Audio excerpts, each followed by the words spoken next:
अब सिकौँ केही टर्मिनोलोजी जुन हामी रिफ्र्याक्टिभ एरर प्रिस्क्रिप्सन लेख्छौँ नि त्यतिखेर डायग्नोसिसमा लेख्ने टर्मिनोलोजीहरू सिकौँ ल।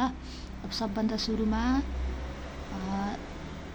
सिम्पल मायोपिक एस्टिग्मेटिजम हेरौँ। सिम्पल मायोपिक एस्टिग्मेटिजममा के भयो भन्दाखेरि -2 छ 180 मा 90 डिग्रीमा चाहिँ न्युट्रलाइज भयो, पावर 0 छ भने कसरी लेख्ने -2 एक्सिस कुन छ जुनमा पावर छैन भने 90 भयो। अब यसमा चाहिँ कन्फ्युज नहुनु, पहिला पढाएको छ त्यहीबाट बुझ्नुहोस्।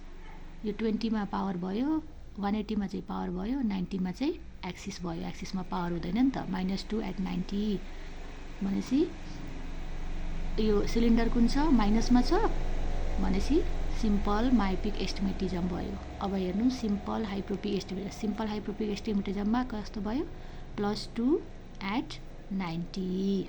अब यता हेर्नु सिम्पल मायोपिकमा के भयो भर्टिकल होरिजेन्टल दुइटैमा माइनस पावर भयो भनेपछि -2 स्फियर। सिम्पल हाइप्रोपियामा के भयो दुइटै एक्सिसमा +2 पावर छ भनेपछि सिम्पल हाइप्रोपिया भयो। अब कम्पाउन्ड मायोपिक एस्टिग्मेटिजम। कम्पाउन्ड मायोपिकमा के भयो भन्दाखेरि फरक एक्सिसमा फरक पावर भयो तर दुइटै एक्सिसमा माइनस पावर भयो, -4 -2।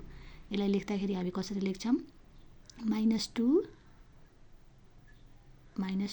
एट 180 भनेपछि यति हेर्दाखेरि के थाहा पाइयो दुइटै माइनस छ